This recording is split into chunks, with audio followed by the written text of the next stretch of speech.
Okay, it's 6 o'clock, folks, so we'll call to order the meeting of the Westfield Redevelopment Commission for 11/16/2020. I'll take a quick roll call, make sure we have a quorum. Bob Beaudry. Here. Doug Holtz.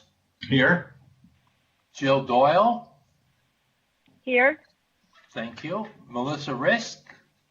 Here. Rebecca. Here. Hey, great, we got a full house.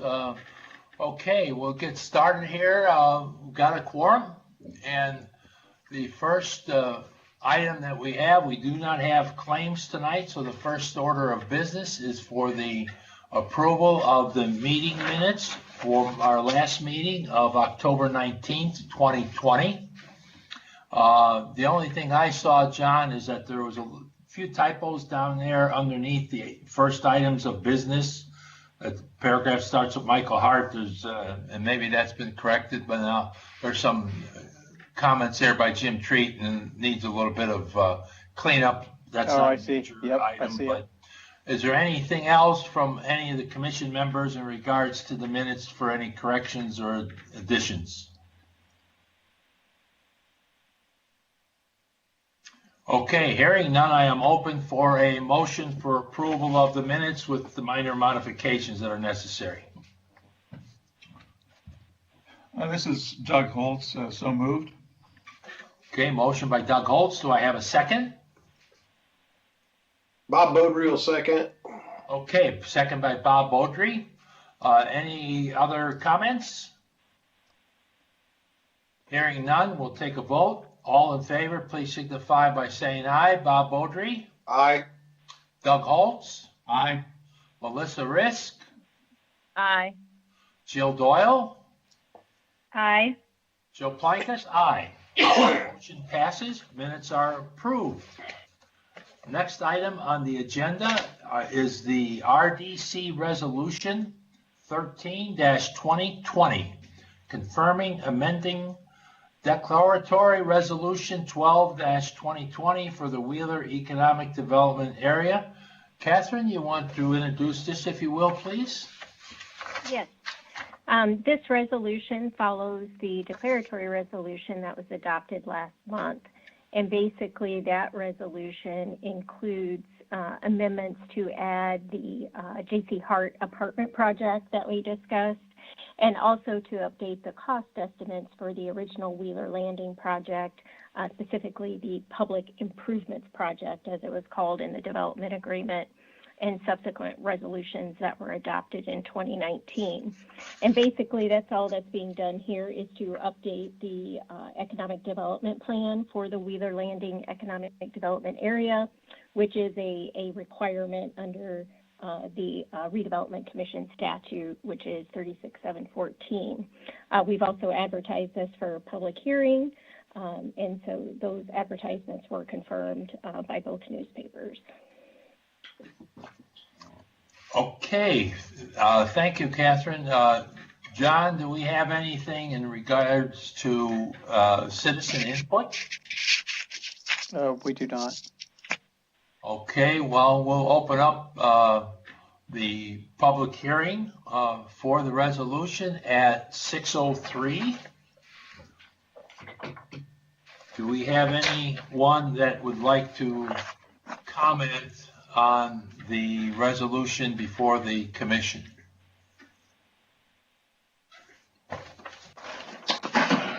Joe, this is Kevin Todd, monitoring the email traffic on this, and there has been none. So there has been none. Okay, Kevin, thank you very much for that. Appreciate it. So with that comment, if there are no further input, then we will close the meeting at 6:04 p.m. Public hearing, rather. At this point, is there any comments from the commissioners? Okay, hearing none, we'll take a look for a motion for approval. Do I have a motion? This is Jill. I'll make a motion to approve Resolution 14-2020. Okay, thank you, Jill. Do I have a second? Second by Doug Holtz. Okay, thank you, Doug. We have a second. I'll take a vote on, poll the members. All in favor, please signify by saying aye. Jill Doyle, Aye. Doug Holtz, Aye. Bob Beaudry, Aye. Joe Plankus, aye, and Melissa. Aye.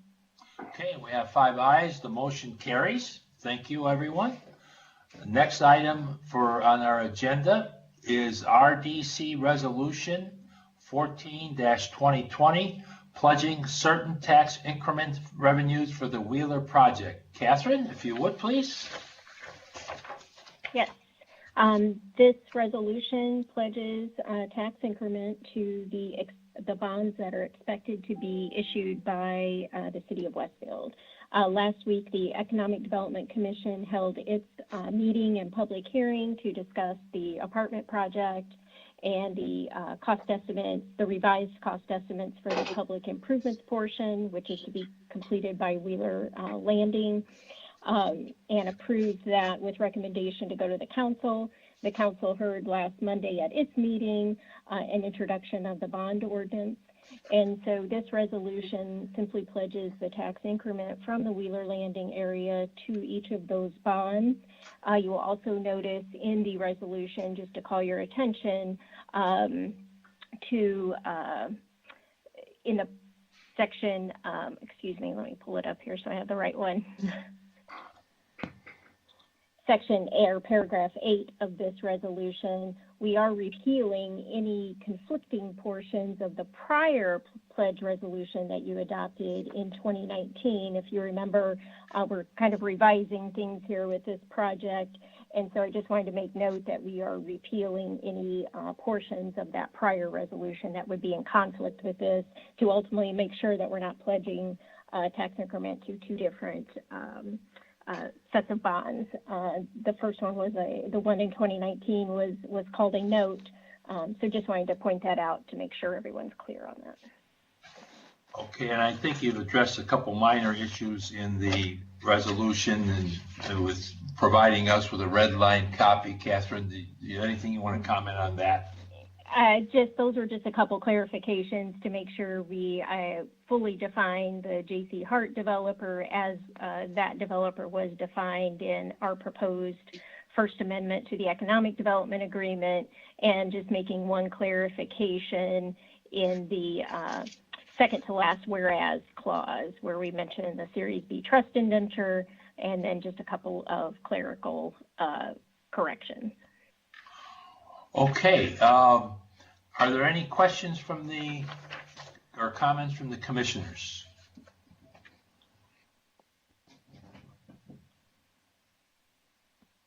Okay, Catherine, are we required to have a public hearing on this one? You are not. Okay, so all we require is a motion and a vote. So if there are no questions, I'm open for a motion for approval of Resolution 14-2020. This is Doug Holtz. I so move. Okay, motion by Doug Holtz. Joe Plankus, I will second that motion. All in favor, please signify by saying aye. Jill Doyle, Aye. Doug Holtz, Aye. Bob Beaudry, Aye. Melissa Risk, Aye. Joe Plankus, aye. Motion passes 5-0. Thank you. Next item on the agenda is a reimbursement Joe? agreement with citizens, and Jonathan Nail will address this one. Jonathan, all yours. Hey, Joe, I think we have a question. This is Jill. I just want to make sure. I think when I made my motion for Resolution 13, 2020, I misspoke and said Resolution 14, and I just wanted to make sure we got that corrected in minutes. Okay. Thank you, Jill. Thank you, Jill. Okay, Jonathan Nail. Yeah, so within our Grand Junction Plaza project, with coordination with Citizens Energy Group, there was a sanitary sewer that citizens desired to be relocated by about 15 feet further to the west, and the manhole extended upwards, so raised up a couple of feet to provide additional capacity within their sanitary sewer system. Since our contractor was already out there constructing the project, we worked out an agreement with citizens in which we would change order this work into the Grand Junction Plaza project, and citizens would reimburse us for the full amount of construction and any engineering permitting costs that we incurred as part of this work. The total amount, change order and engineering work, came out to $49,635. And this is just an approval to accept that reimbursement from Citizens. Well, to approve to do the additional work and to accept the reimbursement from Citizens Energy Group for this work. So no net change to the city of Westfield. We're not spending any additional money on this. We're just helping citizens out and really creating some synergy in the fact that there is a contractor already out there mobilized to do the work. Okay, great. Yeah, I see we have a signed copy from their vice president, so it's a matter of our approval this evening so that you can sign off on it, John. Am I correct? That's absolutely correct. Okay. Any questions from the commissioners for John? Okay, hearing none, I'm open for a motion. Joe Plankus, I move that we approve the reimbursement agreement with Citizens. Do I have a second? Second by Doug Holtz. Okay, second by Doug Holtz. Any additional comments from the commission? Hearing none, we'll take a vote. All in favor, please signify by saying aye. Jill Doyle? Aye. Doug Holtz? Aye. Bob Beaudry? Aye. Melissa Risk? Aye. Joe Plankus? Aye. Vote, motion passes 5-0. Thank you all. Good job, John. Appreciate your efforts. Next item on the agenda is a Grand Park update from William Knox. William, it's all yours, sir. Good evening, everyone. I am going to request control to share my screen.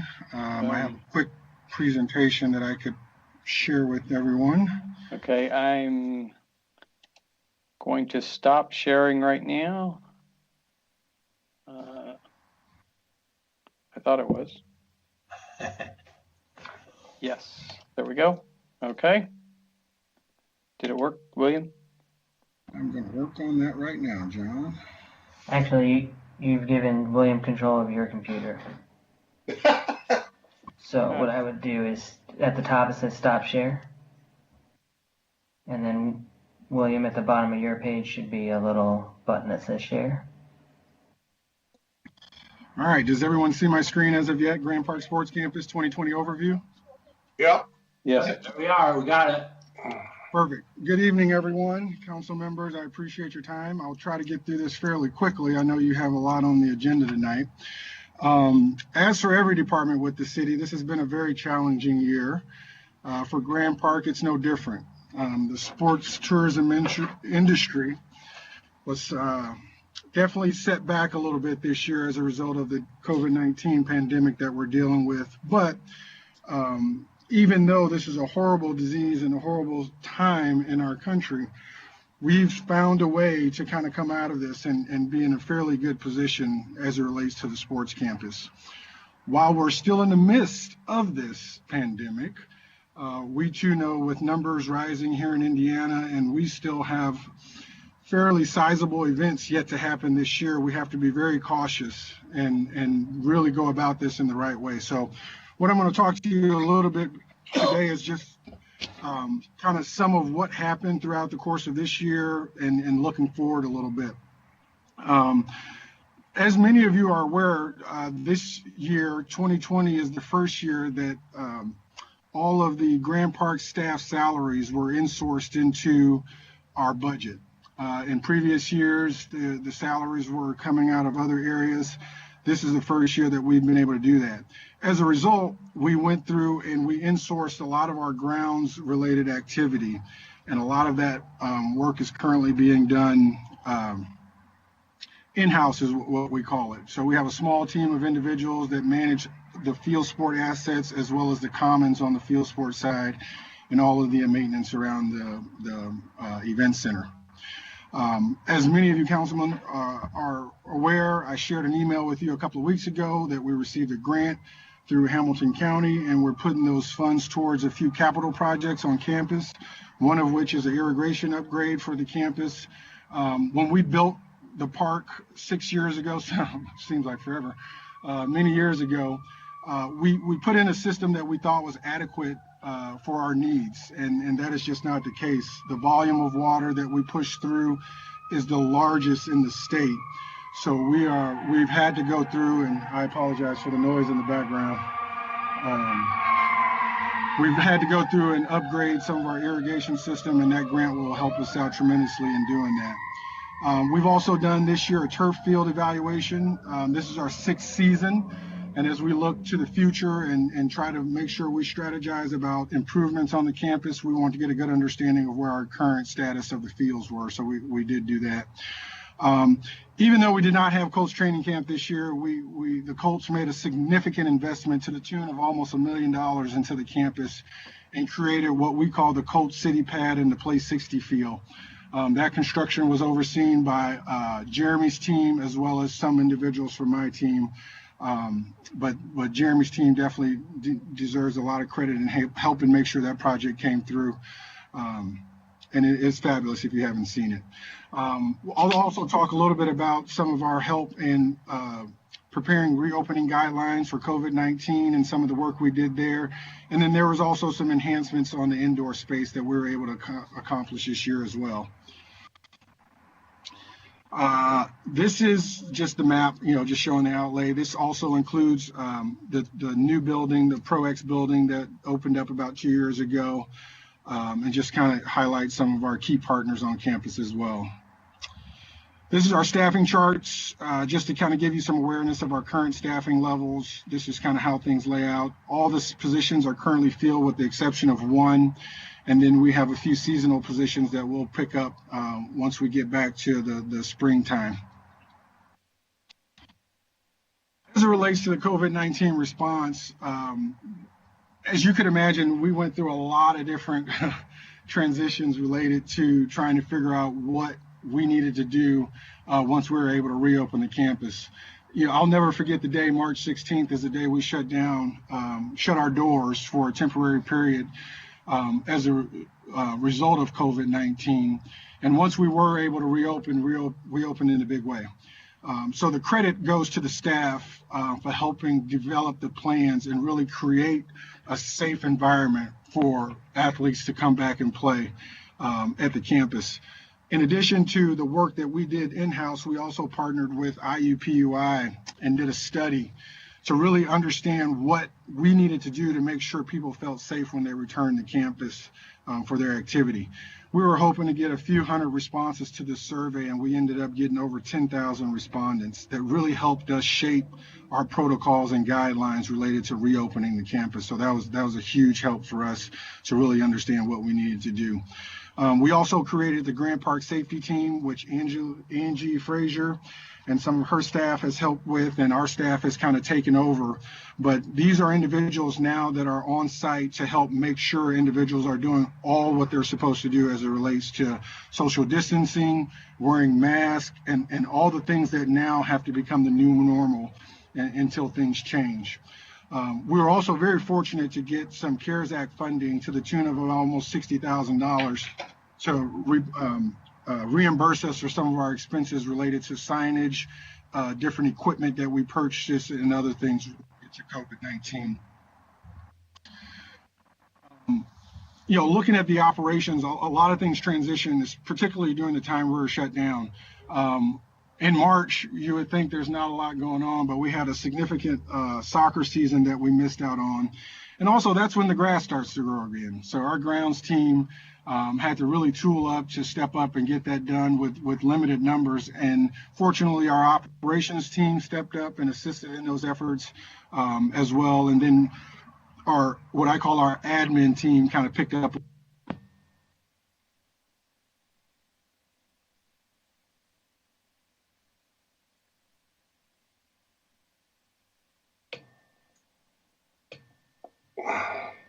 William, are you there? I think we lost him. Wow. Did we lose him, Joe? William, can you sign back in? Yeah, it looks like his connection. Fizzled out. Yeah, he looks like he's disconnecting.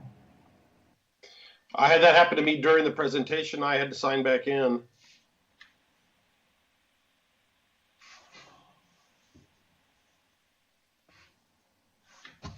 We got everybody else still?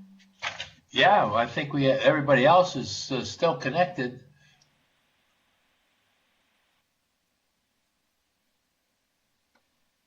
Now, who activated the screen to get to this particular slide? Would that have been William? It's Yeah, William. that was William.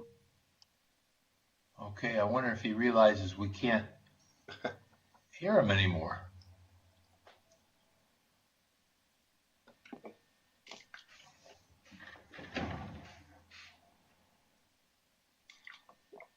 If he doesn't now, he will. I texted him. Looks like his screen is still operating, but we can't hear him.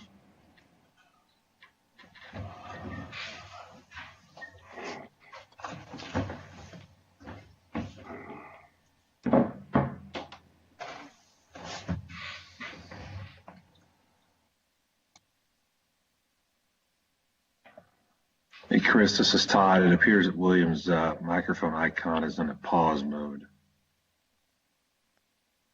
Yes, sir. I can't seem to undo that.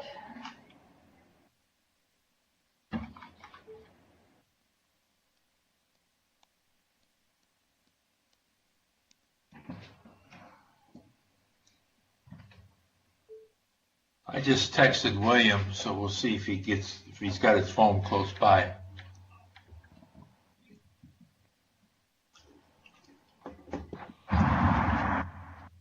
Hello? Hello, who's this? This is William. Did we get kicked out, or did I get kicked out? Whatever happened after the slide showing the state of Indiana cut into the grass, you went mute, and you went through a couple slides, but we heard there was no conversation we could hear.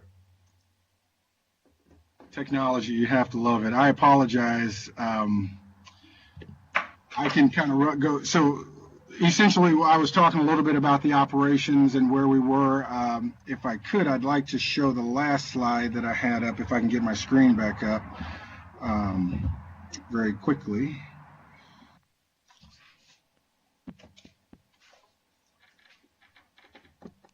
All right, is the screen back up? It's loading.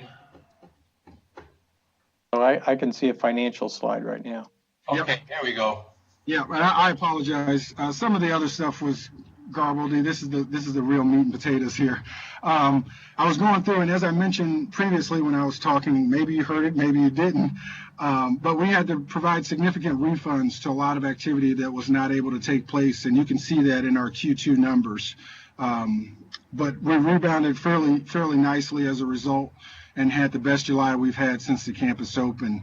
And then there at the bottom is just a glimpse at the 2021 budget and what we're projecting for next year.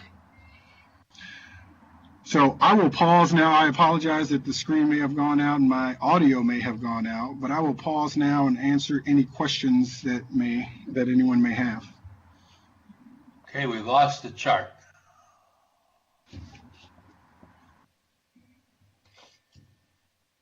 There it is. Quick question for you, William. It looks like you're net positive through 3 quarters. Is that a proper assessment? That is correct.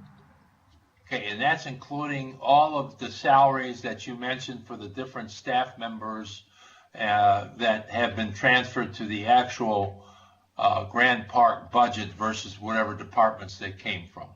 That is correct as well, yes. Okay. Other questions from commission members? And please identify yourself when you ask. Thank you. Yeah, William, this is Doug Holtz. I noticed in 2019 and in 2020, both the second quarter showed a negative net Is the second quarter typically a negative experience for Grand Park? Yeah, so as of 2017, Q2 has been a little different for us. That's the year we started hosting Colts Training Camp. So the 19 numbers reflect a lot of expenses related to training camp. The 20 numbers are a result of us having to refund money to individuals who could not host their activities this year. What you'll see in 21, you'll see that the Q2 will stabilize significantly, provided there's we're not shut down again for COVID, because a lot of the Colts training camp expenses has been shifted to another area. Okay, thank you. No problem. Other questions? Hey, William, this is Bob Beaudry. Yes. Hey, just a quick question.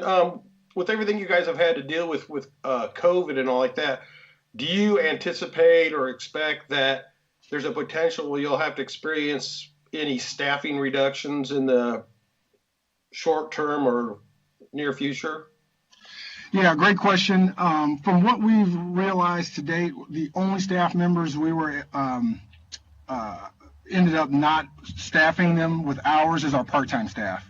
Once we shut down, a lot of those individuals help us with our event activity, and since there weren't any events, it was difficult to justify having them around. So we did have to let go of those individuals. But since we've reopened, we've brought back many of those positions.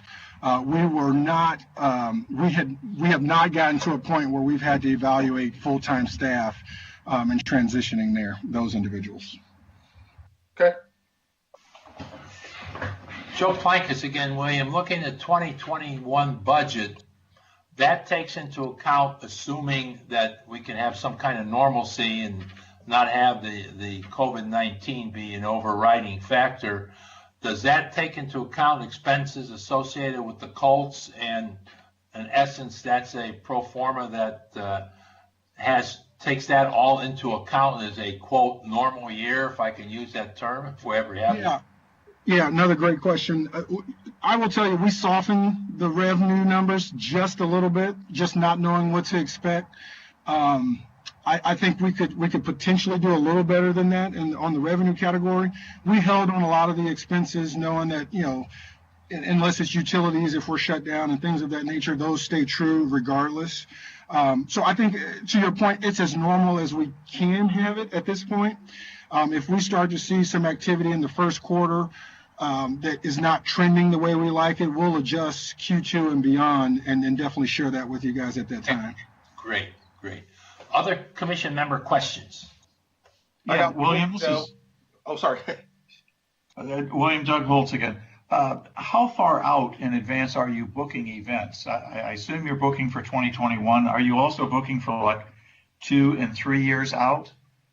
Yeah, so current day, and I hope to share this with you guys here soon, we're looking to secure a fairly sizable contract with a company, but we're working with them as far out as 2026. So for some of our stakeholders that have been around a little bit and have proven themselves to host good events, we are going a little further out. For others, what we typically will do is a 2-year rolling agreement, such that after the first year of the agreement is executed and we feel they've done a good job, it'll automatically tack on another year. And until they have proven themselves for a few years, that's kind of how we look at those agreements. Okay, thank you. Hey, William, Bob Beaudry again. Can you tell me, do these numbers reflect a turf lease agreement? Turf lease, so that is separate from, and John, you correct me if I'm wrong, I believe that is with the debt. The overall is paid with the overall debt for the campus. Okay. That is correct. That's part of the debt servicing, and the debt services do not show up in these financials. Okay. Okay, other questions for William? Okay, William, great job. Appreciate your efforts and the technical snafu and bouncing back from that. Thank you very much. I apologize, and thanks for giving me some time to share with you this evening. Great, appreciate it. Do you have a game plan as to how often you feel you should do this? I will do this as often as you guys like. I think at the very least quarterly to give you updates. I think similar to what I shared with you a couple of weeks ago related to some of the bigger projects, I'll start to share that a little more often. But you tell me how often you want me there, and I'll be there. Quarterly sounds good to me. I don't, you need that amount of time, in my opinion, to try to make adjustments and those kinds of things. I'd open up that for a quick response from our commission members on that. I would agree. Absolutely. Okay. Jill, Melissa, does quarterly sound okay for you? Yes, I think that sounds fine. Okay, Jill. Great. Okay, thank you very much. Okay, William, again, thank you for your efforts in the presentation. And now I'm going to turn it over to Jeremy for a Grand Junction Plaza update. Jeremy, all yours. Thank you, sir. I believe I have control. Can everyone see the Yes. beginning of the presentation? Okay, very good. So thank you all very much for the opportunity to present this evening. It's been a little while since we've gone into detail about where we are with the park. And also, I know there's a couple newer commission members that may not have some of this data. So for the record, I'm Jeremy Lawler. I'm Director of Public Works. And Grand Junction Plaza is the concept of Grand Junction Plaza was to create a place where people connect in our downtown area. Just for a little bit of history and kind of where we are currently today. So the idea of Grand Junction goes back to at least 2008, and actually probably a little bit sooner than that. This rendition of the plaza really started to come together in 2011, and through that we've gone through a great amount of design work, inclusive of public input, and there's been other components that were constructed not because of Grand Junction, but in accordance with the plan, and those things are specifically Mill Street and our regional detention basin that's associated with that. So those things happened back in 17, and then we did some of the riparian corridor work in 18. In 19, we got the funding package put together and for you for consideration and approval, and then and really the city council as well. And then we started construction in 19. And as we are today, assuming we have no further delays, we are planning to wrap up construction in November of 2021.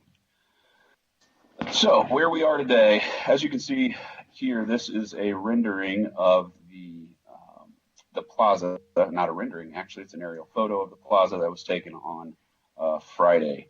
So it's pretty neat to get up here and see all the activity that has happened so far. I know when you're at ground level, it doesn't look like there's much going on other than some equipment and dirt moving around. But I'll kind of walk you through the major components that you can see. Hopefully you can see my cursor.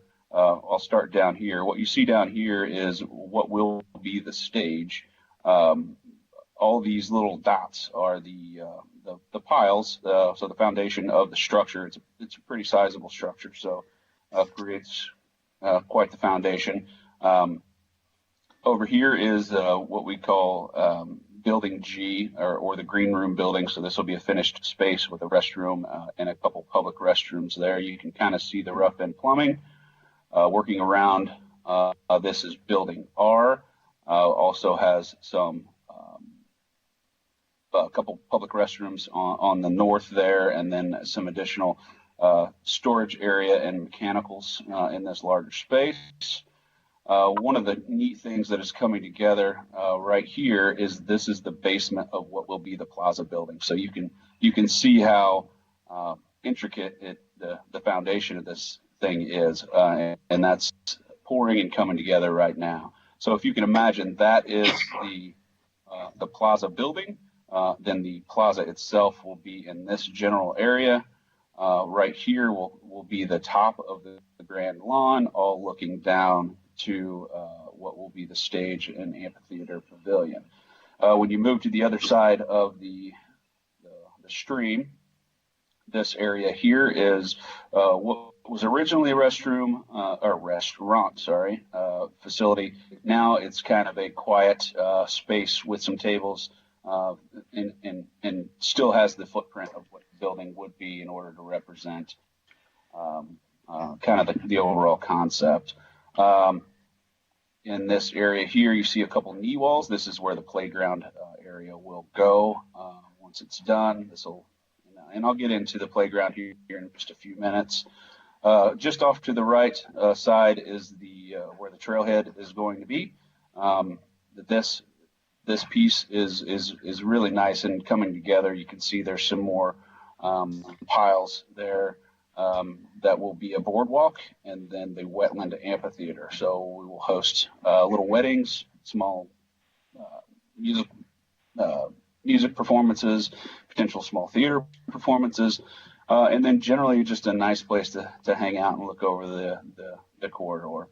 You can see here is one of the bridge abutments, so one of the walking bridges. Imagine a trail coming out from underneath Mill Street Bridge, entering into the park. You can then walk across the bridge, follow some trails around, and then there will be, you can see an abutment there, the second or the north bridge on this side. So that is where we are as of Friday, and we are heading in such a great direction, and things are really looking good. My hope is that at some point in time I can get everyone out there. We can do a tour.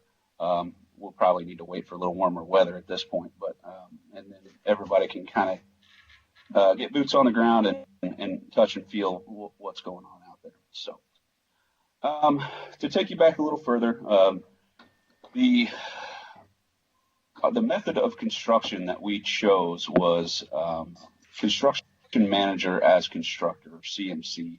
So us being a public agency, we only have a handful of ways to build public projects because of the legislation and the rules associated with public bid.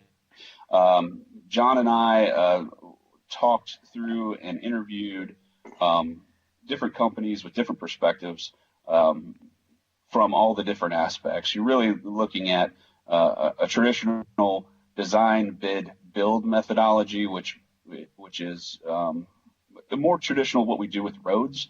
Because this is a little more complex of a project, we chose CMC. It does a couple things for us. It gives us a construction manager that is very experienced. In this case, it's Wilhelm, and very versed in very technical projects like this.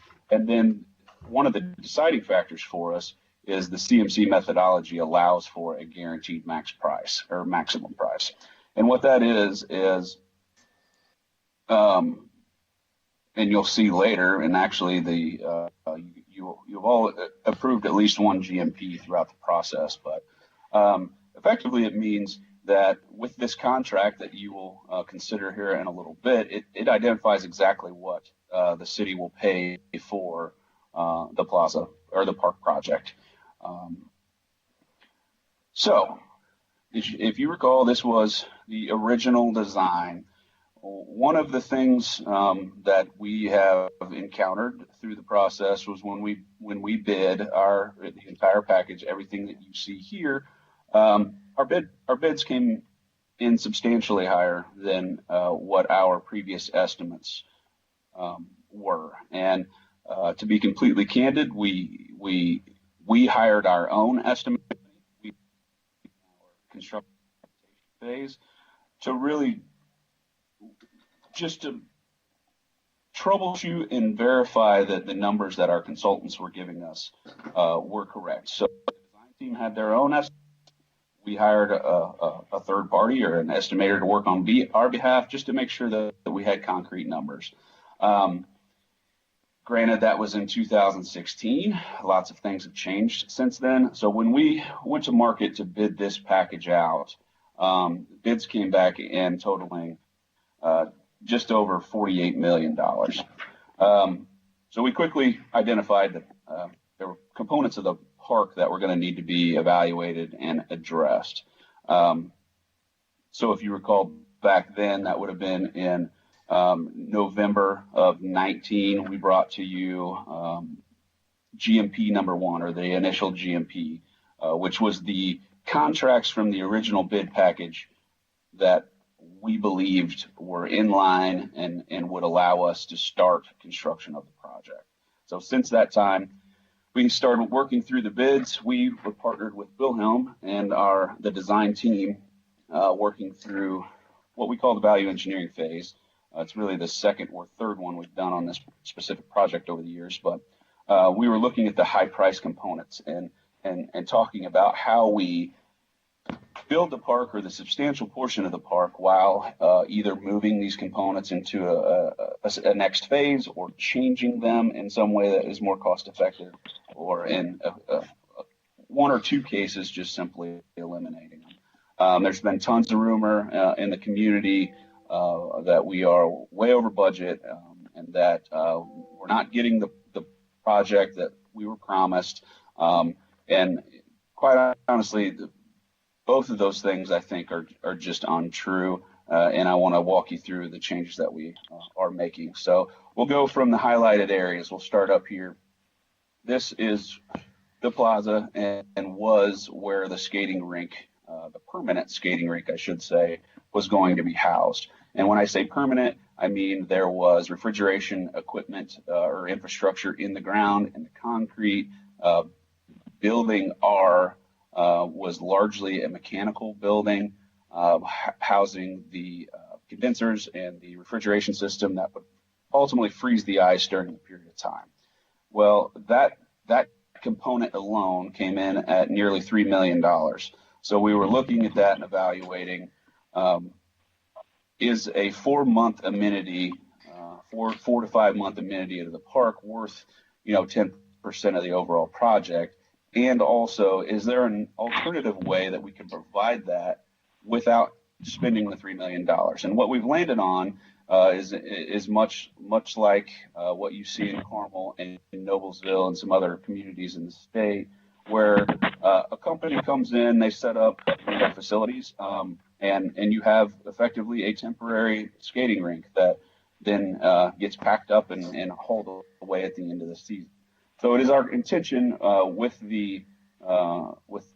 to have this temporary skating rink in the future as a part of the amenity, but we were able to remove the permanent infrastructure associated with the skating rink. Down here, we'll move this way this time. So originally this was planned as a smaller children's play area. So you would have the call it 5 to 12 kids over here, and the smaller children in this area here. When we were looking at this, and because the playground is funded, or could be funded by a different funding source, our intention was to expand this playground area, move all the playground over to this area, and then be able to eliminate this confluence seating and create a more quiet kind of leisure area for adults in this area, and then save close to $1 million on this confluence seating portion.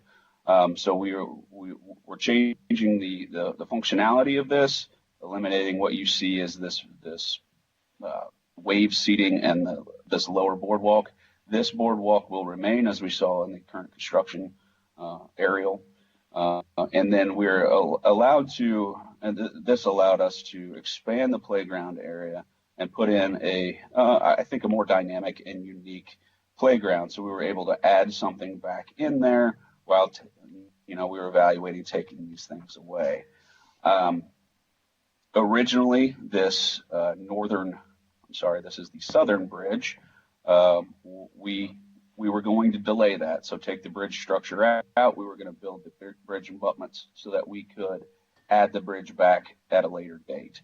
Fortunately, with this third round of bids for the last GMP or last bid package, we came in a little under, and we were able to add that bridge back in. So it will be a part of this phase of construction. My cursor seems to disappear. There it is. This corner was the trailhead building. This building was or is $3 million to construct. So we have delayed this to a future phase of park, but we are facilitating and installing all of the utilities infrastructure that we need, water and sewer specifically, and we're doing some foundation work in this corner as well in preparation for that building to be added later. And then probably the most significant change is in the amphitheater area. This building is right about $5 million for the structure, basically from the ground up, not inclusive of the foundation. We incorporated the foundation, we incorporated the rough ends for what will be the future building, but we have delayed the structure itself until a later date. So I know that sounds like a ton of changes.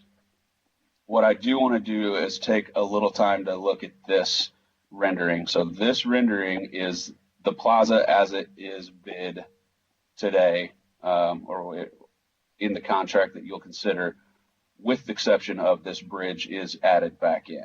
So you can see we still have a stage, we will still have performances. The plaza remains largely unchanged, with exception of those few months a year that we're gonna work to get us a skating rink in there. And then where the trailhead building is or will be, we've got more of a green space area with an overlook of the meadow. But you can see the expanded playground. I'll talk to you a little bit about the design that was selected and awarded a month or two ago. But I did want to show you that where this confluence seating is now it's a landscape green space. You can still utilize this boardwalk, which is wetland amphitheater, via other walkways. And I'll come back to this. I want to make sure we have plenty of time for Q&A on these designs. So the playground area, we went through a pretty extensive design and selection process for what you see here, which is the design that was selected. This is a park impact funded project, which is why it hasn't come back to you before, because we're using another funding source. But you can see this is a unique one-of-a-kind structure. The landscape architects were pretty excited about it. They feel like it fits with the design of the park really well, specific to the gas plate type poles and the colors that were chosen to really blend into the landscape. And so, back to where we started, a thriving city needs a center, or what some would call a heart. And this one of a kind plaza is going to be exactly that for the city of Westfield. So, from a funding perspective, at least a few of you were on board when we did GMP1 back in November of 19. That first guaranteed max price set the contracts at $19.5 million. We came back to you again in May of 2020. So I believe this entire board was in place with GMP number 2, which added $4.5 million to the overall project cost, bringing it up to just over $20 million. And then since then, we've been working largely with the building architects, but also with all the other components to get the most project that we could for the money that we had available. So for you to consider this evening, which would be our last GMP or GMP number 3, increases the project by $7.5 million, bringing the total project cost to $31,583,907. So with that, I will open for questions. My assumption is we're going to want to look at these. So I'll just start there and happy to answer whatever we can. Mr. President, this is Todd Bertrand. I have some additional commentary to dovetail onto Jeremy before you get underway. Thanks for questions. Go ahead, Todd. I think it's important to note that obviously this project has drawn a lot of attention, and with some individuals in our community become a political jousting stick. However, it's important to note that given the conditions of the construction market, other public projects in our county have found themselves in a not dissimilar state as this. And I won't recite those, but I know some have received cost overruns or exceeded initial estimates. Others have been put on the shelf and waiting for change in market conditions. So I think it's important to note that as we describe this project, this is not exclusive to Westfield. While it is our project and we are responsible for it, it's important to know that this is not unique to a public project, particularly in Hamilton County. So that's all I have to say to that at this point in time. I felt it was important to make that additional edification based dovetail on Jeremy's comments. Okay, comments from the commissioner or questions for Jeremy? Yeah, this is Bob Beaudry. I have a few comments I'd like to address. So, and basically, I've been looking over this. Obviously, I went back and looked at the original proposed budget at the proposal made at the Greek's Pizza back in February, I believe, of last year. And particularly the vertical structures, the Southwest Pavilion, the Northwest Pavilion, and the Southeast Pavilion, which I believe we talked about just recently. And those at the time included in the $35 million budget were $9 million and some change, I guess. And we also had playground equipment included in the budget, which I believe was just approved by the council within the last month. But to be quite honest, I mean, as a resident, not only an RDC commissioner, but it seems like at this stage we are getting a lot less than what was originally presented to us as a public. And that's a little bit frustrating for me, understanding the economic conditions and all. I just think that this thing is going to come in way undersold. And so, you know, that's a concern I have and how it's going to appear to the public when we, you know, the ice rink is one thing. I'm not even going to get into that, but and then I'm going through and looking at design changes. I noticed that we're getting charged for design changes according to the construction contracts. But I'd be interested in knowing like what type of design change fees we've already incurred. Who's approving the design changes? I mean, does that need to go before the RDC, or is someone designated to do that? I mean, I just have a lot of questions. This is kind of like a big deal, and I don't even know. I mean, we're halfway into this thing, and it disturbs me what's happening here. And I don't know if any of the other commissioner members feel that this way, but you know, I mean, this was really touted as going to be something really super special, and I hope it will eventually be that, but it doesn't seem like we're getting nearly what we were told we were going to get. And can somebody address that? I mean, yeah, I mean, I can try for sure. There's undoubtedly no one more frustrated with what we've gone through and the eliminations than I am. I think of everyone on city staff, I'm certainly the one that's been most involved for the longest at this point. I can tell you that when I stood there and with the mayor and we presented this project to you back at the Greek's restaurant, we were giving you the best information that the professional engineers and estimators could give us at that point in time. Mm-hmm. So that's why we are being proactive. That's why it's taken so long to get here, is so that way we can, as a community, choose to put these amenities back in. And we've done our very best to make sure that every single aspect is as functional as it can be, given the budget restraints. So that you're talking about another $13 million to get it as it was originally presented, right?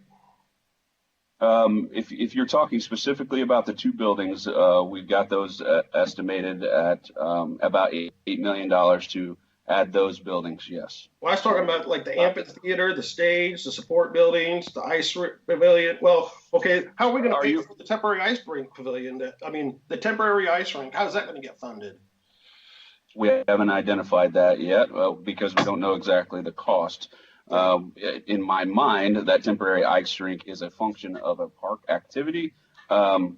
So it's certainly something that could be paid for with other revenue sources. The stage, as you can see in the rendering in front of you, still exists.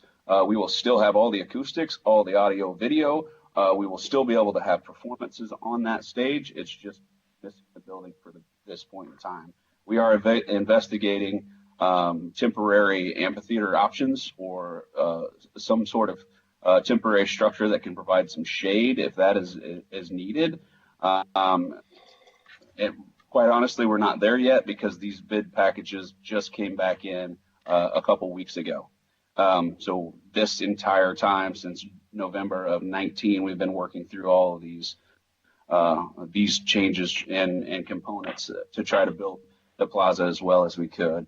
To answer your question about design fees and design changes and who's improving those, the RDC has approved all of those design contracts. They are included in the cost of the project, the overall cost, not the GMP. But those contracts have come before the board specifically via ratio, and then we have a T&M time and material contract or agreement with Land Collective for those amounts. That was back in 2019, right, Jeremy? Some of it came in 2020, but yeah, the contracts have specific. I've presented them to you and they were approved. But what happens when the design changes? I mean, who approves the design changes? The specific design changes are associated with us removing things. So, and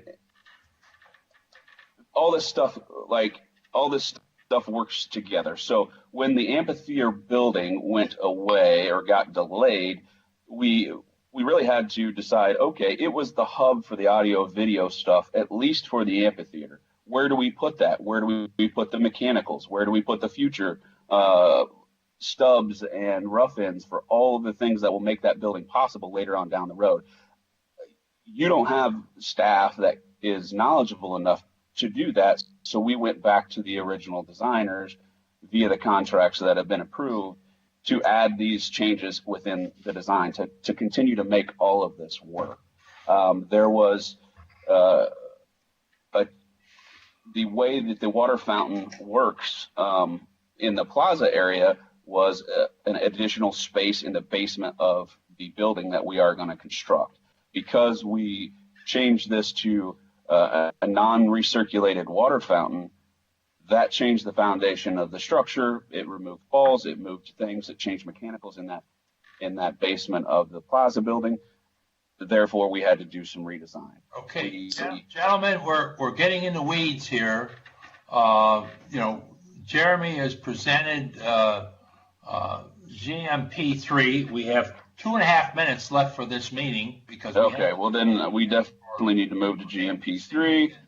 I would suggest, Bob, that you contact Jeremy offline directly, and you guys, you could talk to your heart's content on what we need to do, but we need to wrap up.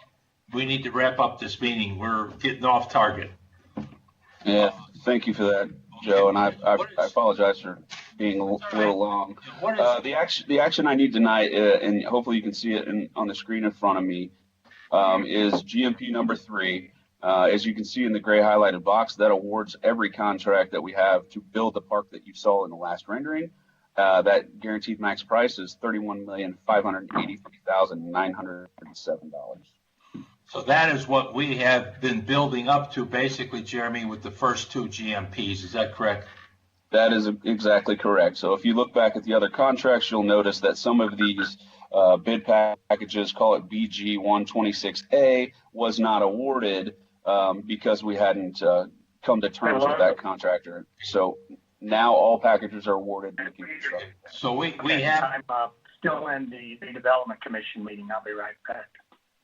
Okay, so we need to move this forward, folks, and look for a motion to approve the GMP amendment number 3. I move that we approve the amendment number 3 as presented by Jeremy. Do I have a second?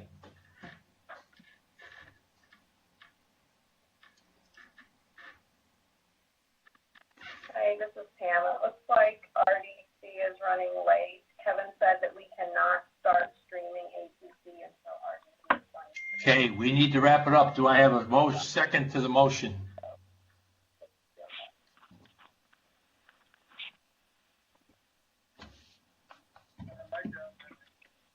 Ladies and gentlemen, we need to move on this because otherwise construction will stop tomorrow.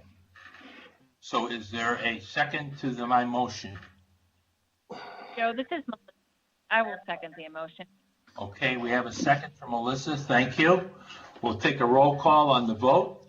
Joe Plankett, yes. Jill Doyle, Yes. Doug Holtz, Yes. Melissa Risk, Yes. Bob Beaudry, Yes. Joe Plankett, yes. Motion passes 5-0. Thank you. We need to clear the airways here because we have the APC ready to meet. Thank you all for your attendance in the presentations. Appreciate it. Meeting is officially adjourned. Thank you. Thank you all. Thank you. Thanks. Bye, guys.